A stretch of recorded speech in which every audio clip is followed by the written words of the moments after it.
नमस्कार। आज अंतर्राष्ट्रीय महिला दिवस है और संसार की सभी महिलाओं को मैं बधाई देता हूं। उनकी लंबी यात्रा रही है अब तक की, काफ़ी संघर्ष किया है उन्होंने। अधिक से अधिक महिलाएं घर से बाहर निकल रही हैं और विकास के हर क्षेत्र में अपना योगदान कर रही हैं। लेकिन उनकी लंबी लड़ाई अभी बाकी है, लड़ाई खत्म नहीं हुई है। और जहां तक महिला सशक्तिकरण का सवाल है तो अभी बहुत सारा काम बाकी है। अभी भी हम ये मानते हैं कि उनका एजुकेशन ज़्यादा होना चाहिए था, उनकी आर्थिक आत्मनिर्भरता ज़्यादा होनी चाहिए थी। और जिस प्रकार से वो संघर्ष कर रही हैं, जिस प्रकार से हर अरेना में, हर क्षेत्र में वो अपनी मौजूदगी दर्ज करा रही हैं, मुझे पूरा विश्वास है कि वो दिन दूर नहीं जब हम मान लेंगे कि इस सभ्यता और संस्कृति को अगर कोई आगे बढ़ा सकता है तो महिलाएं ही बढ़ा सकती हैं। महिलाओं से मेरा मतलब है एक जन्मजात शिशु से लेकर के एक बूढ़ी माता तक सबको एम्पावरमेंट मिलना चाहिए। एम्पावरमेंट का केवल बहुओं के लिए या पत्नियों के लिए नहीं है, ये सब के लिए है। अत्याचार हर महिला के साथ होता है, किसी का पिता करता है, किसी का पति करता है, किसी का बेटा करता है। अन्याय तो होता ही है। तो हम तमाम महिलाओं के बारे में बात करें, उनके सशक्तिकरण की आवश्यकता है। और एजुकेशन एक बहुत ही बड़ा माध्यम है। जब मैं क्लासरूम्स में जाता हूं, देखता हूं कि बच्चियों की संख्या लड़कों के मुकाबले बहुत कम है। माता पिता अब भी संकोच करते हैं बेटियों को बाहर भेजने में, पढ़ाने में। और शायद वो ये सोचते हैं कि उनका भविष्य उनके पुत्रों के हाथ में है। बेटी तो पराया धन होता है। ये हमारे सोचने का फर्क है। लेकिन सच यही है कि बेटी भले हमसे कुछ ले न ले, लेकिन देती बहुत कुछ है। जब हम बूढ़े होते हैं, जब हम बीमार होते हैं, तो दौड़ के कौन आती है? जब मेरा जन्म होता है तो अपना खून पिला के कौन मुझे पालता पोसता है? कौन मुझे पढ़ाता लिखाता है, हमारे स्वास्थ्य की हिफाजत करता है और हमें एक संस्कार देता है? वो मेरी माँ है। उसका भी एम्पावरमेंट बहुत जरूरी है। हमारी बहनें हमारे लिए कितना रोल करती हैं, कितनी दुआएं मांगते हैं, कितना सपोर्ट करते हैं। लेकिन हम अपने बहनों के लिए क्या करते हैं? जब हमारी शादी होती है तो हमारे जीवन में हमारी पत्नियां आती हैं।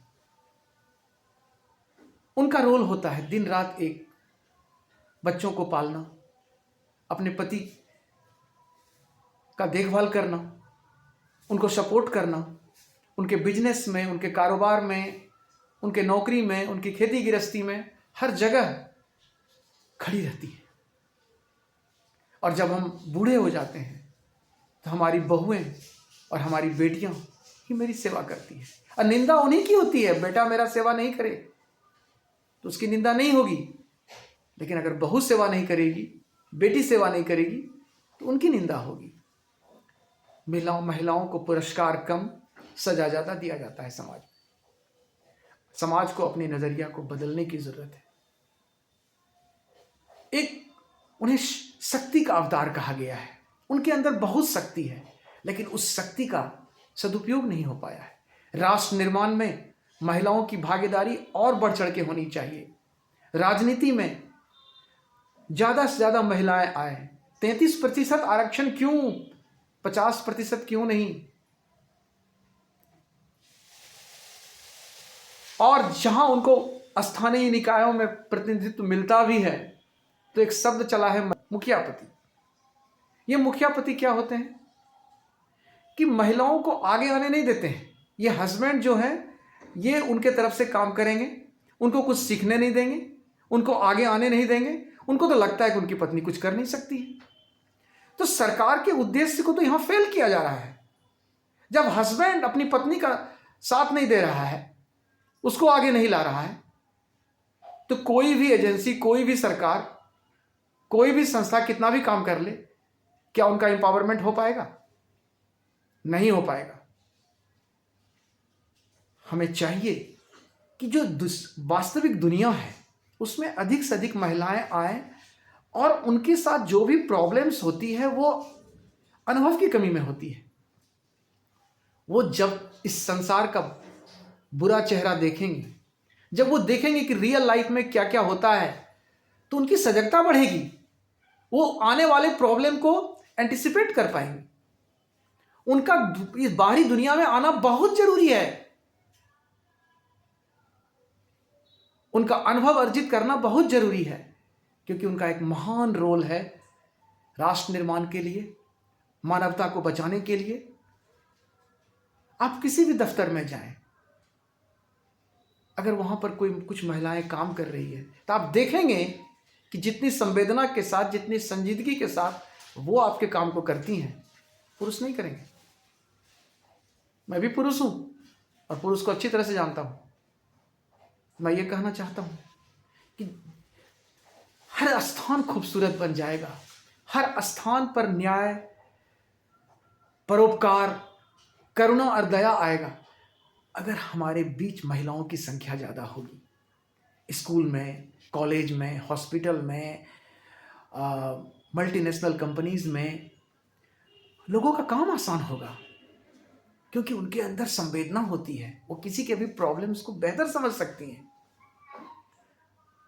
खेल कूद का की दुनिया हो, कोई भी दुनिया हो, हमको बड़ी खुशी मिलती है। आज हम देखते हैं कि अधिक से अधिक दुकानों पर महिलाएं बैठ रही हैं। महिलाएं ऑटो रिक्शा चला रही हैं, महिलाएं ट्रेन चला रही, हवाई जहाज उड़ा रही हैं, युद्ध लड़ रही हैं हमारे लिए। हम उनको सैल्यूट करते हैं और इस अंतर्राष्ट्रीय महिला दिवस पर बहुत विनम्रता से हम उनको बधाई देते हैं और हम उनसे आग्रह करते हैं, आह्वान करते हैं कि आप आगे आएं और आप हम लोगों का मार्गदर्शन करें, जैसे मेरी माँ ने मेरा मार्गदर्शन किया। आपके मार्गदर्शन की आवश्यकता है। इस मानवता को आपकी जरूरत है। आपका रोल केवल चार दीवारी के अंदर नहीं है, आपको दुनिया को बचाना है। अपराध कम होगा, प्यार मोहब्बत बढ़ेगा, भाईचारा बढ़ेगा, और ये सब महिलाएं कर सकती हैं। एक बार फिर से हम संसार की सभी महिलाओं को अंतर्राष्ट्रीय महिला दिवस पर ढेर सारी शुभकामनाएं दें।